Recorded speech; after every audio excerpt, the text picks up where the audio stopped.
Isa pong malaking pagbabago ang nangyayari ngayon sa mundo ng cross-border payments. Ayon po sa bagong research ng TCS Bank CS, unti-unti nang pumapasok ang blockchain technology sa mainstream system. Ang dati pong dominated ng mga lumang sistema gaya po ng SWIFT at mga fintech tulad po ng WISE ay ngayon binubuksan na rin ang pinto para kay Ripple or XRP na maging bahagi ng bagong global payment framework. Kapag tuluyan pong isinama si XRP sa parehong ecosystem ni SWIFT at WISE, maaari itong magdulot ng malaking pagtaas sa demand dahil magiging mas madali po ang global adoption ng kanyang technology.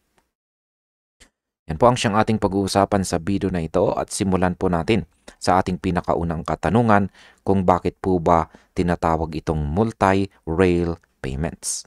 Ayan, sabi rito, according to TCS, Band CS Research Journal Issue 16, payment volumes are hyper-growing, clearing standards are tightening, and digital rails are proliferating. Banks face pressure to reduce costs, improve speed, and enhance visibility for cross-border flows. Traditional correspondent banking models no longer suffice. Moreover, compliance mandates like ISO 222 migration further motivate the upgrade. Ayan. Paliwanag po natin yan. Ang tinatawag po na multi-rail payments ay sistema kung saan maraming paraan ng pagpapadala ng pera. Mula po sa traditional hanggang sa blockchain ay nagtutulungan sa isang network.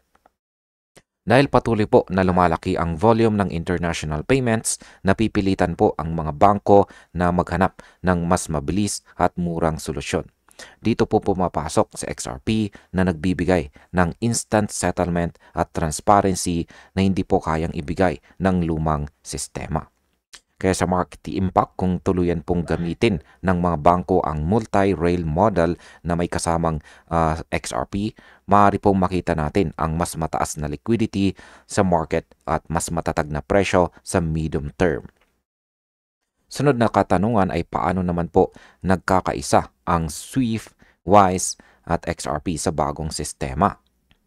Sabi rito, the journal section entitled Multiple Payment Rails set out how BAN CS supports multiple rails through an orchestrated microservices architecture. Through central services and APIs, the system enables payments via SWIFT, SEPA, fintech rails such as WISE, and DLT or blockchain rails. Ayan. Sa bagong disenyo po ng TCS at TCS Band CS, yan, gumagana daw po ang sistema gamit ang tinatawag na microservices architecture.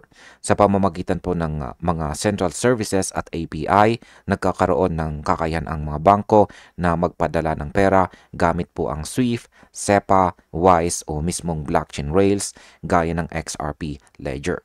Ibig pong sabihin, nasa isang platform na lang lahat ng opsyon para pumili ng pinakamabilis at pinakamurang ruta ng transaction. Sa market impact, ito po ay nagbibigay daan para sa mas madalas na paggamit kay XRP bilang payment option na maaari pong magresulta sa pagtaas ng transaction volume at demand ng token sa institutional level. Ngayon ay saan naman po eksaktong pumapasok si XRP dito? Sabi rito ay the post by Bank XRP underscores that the architecture explicitly calls out blockchain payment rails and fintech incumbents alongside SWIFT and WISE. By this token, XRP becomes a viable option within the Bank CS Quartz ecosystem. Ayan.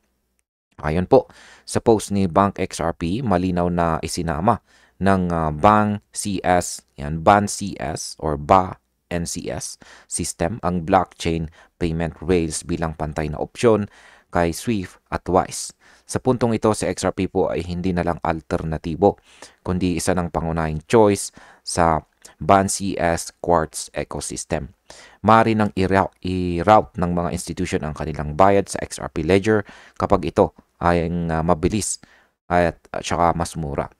Sa market impact, kapag ginamit po ng mga institution ang XRP bilang payment rail, tataas ang paggamit ng kanyang network at pwede pong magdulot ito ng long-term price growth dahil sa aktual na utility.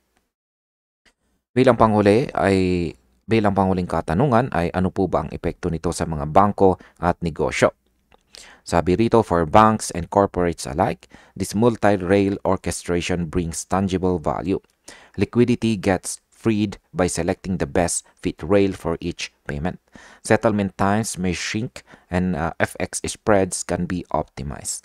Yan, para po sa mga bangko at negosyo, malaking tulong ang multi-rail system dahil kaya po nitong pumili ng pinakamahusay na ruta para sa bawat transaction.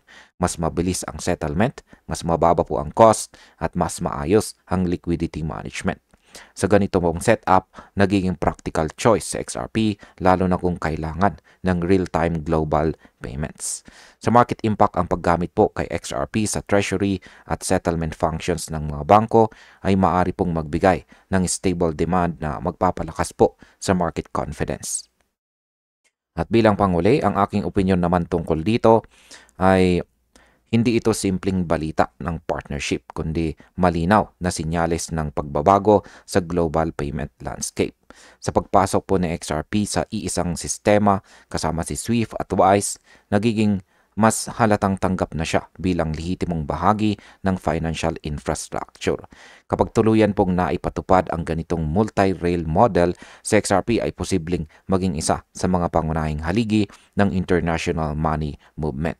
Kapag ganito po ang direksyon ng technology, tayong mga traders ay nasa tamang panahon para maintindihan at pag-aralan pa ang role ng XRP sa bagong era ng cross-border finance.